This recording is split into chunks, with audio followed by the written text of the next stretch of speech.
रिवाज जो आज भी माने जाते हैं, जिन्हें इतिहासों से माना जा रहा है, मतलब कि बूढ़े बुजुर्ग हमारे पीढ़ियां थी जितनी भी, वो मानती आ रही है। और आज हम राजपूत भी उन पीढ़ियों को, मतलब कि उन रीति रिवाजों को मानते हैं और शादी ब्याह में ये सब रीति रिवाज देखने को मिलते हैं। इन्हीं में से एक रीति रिवाज है कि अगर आपके घर में बूढ़े बुजुर्ग, मतलब कि आपके पिताजी या दादाजी हैं, तो आपके तिलक करते टाइम लंबा तिलक नहीं लगेगा, सिर्फ एक छोटी सी बिंदी लगेगी। क्योंकि जब तक आपके दादाजी है, पिताजी है, तब तक उनका हक होता है कि उन्हें लंबा तिलक लगता है और आपको एक छोटी सी बिंदी टीका लगता है। और जब सिर पर साफा होता है तब पीछे ऐसे हाथ नहीं रखा जाता। आप देखते होंगे रक्षाबंधन को बहनें तिलक करती है, जब भाई ऐसे पीछे हाथ रखता है। जब सिर पर कोई साफा ना हो या फिर सिर पर कोई रुमाल उमाल कुछ भी सिर ढका ना हो, तब हाथ रखते हैं सिर को ढकने के लिए। और अगर सिर पर साफा है, सब कुछ है, या फिर रुमाल है, मतलब कि सिर को ढकने के लिए, तब हमें ये ऐसे हाथ रखने की ज़रूरत नहीं। एक ये रीति रिवाज की जो हमारे पिता, मतलब कि पुरुष है, हमारे भाई, वो अपने, मतलब कि अपने पिता का साफा, पहना हुआ साफा बेटा नहीं पहन सकता। जो बाप ने साफा पहना है वही साफा बेटा नहीं पहन सकता।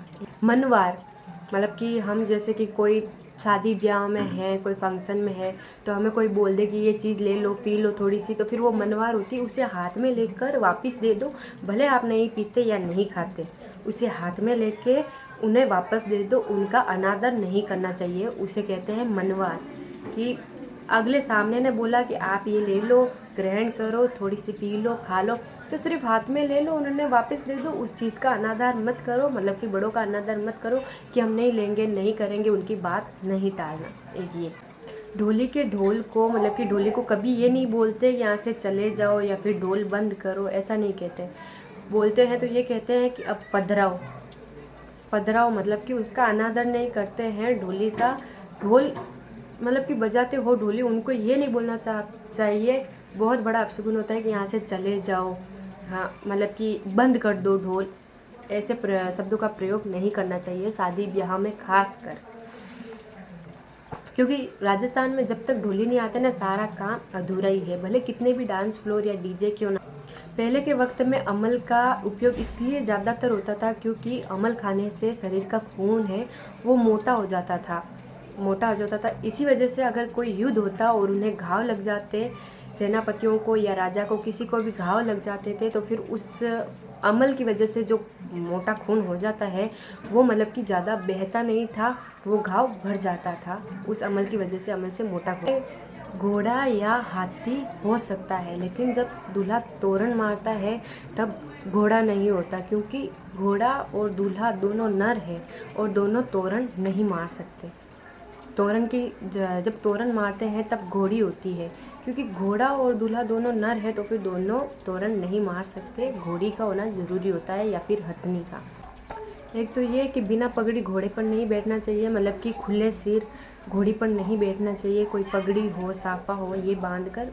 राजपूतों में जो भी महिलाएं पहले जो नाचती है, करती है, तो फिर पहले ढोली जी को हाथ जोड़ती है, बड़े बुजुर्गों को हाथ जोड़ती है, मतलब कि पल्लू से लेके अनादर नहीं करती है कि मैं नाच रही हूँ ना, आपको प्रणाम भी नहीं किया, सभी को प्रणाम करती है झुककर, उसके बाद में नाचती है।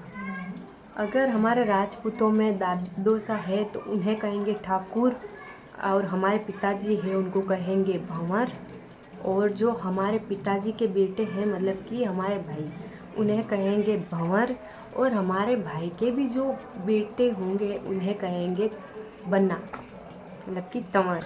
जैसे राजस्थान में आपने देखा होगा कि बहुत से दारू, अमल, डोडा, चिल्लम वगैरह सब कुछ होता है, वो सिर्फ मनवार होती है भाई बंद को इकट्ठा करने के लिए। ये मनवार इसलिए होती है कि ताकि जितने भी अपने भाई बंद हैं, काकों में, बड़े बापों में, सब आकर एक साथ में रहे, एक साथ में हंसी मजाक करे और उस अमल, डोडा, चिल्लम के बहाने एक साथ में घुल मिल कर रहे। भाई बंधु से कहते हैं, भाईचारा।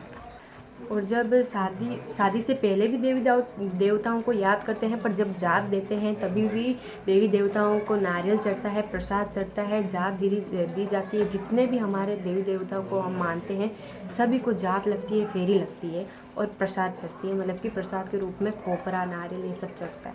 यही है ज़्यादातर रीति रिवाज राजपूतों में, और भी होंगे वो आप यूट्यूब पे किसी पे भी सर्च करके देख सकते हैं। जितना मुझे पता था उतना मैंने आपको बता दिया। वीडियो अच्छा लगे तो लाइक, कमेंट, शेयर कर दीजिएगा। धन्यवाद।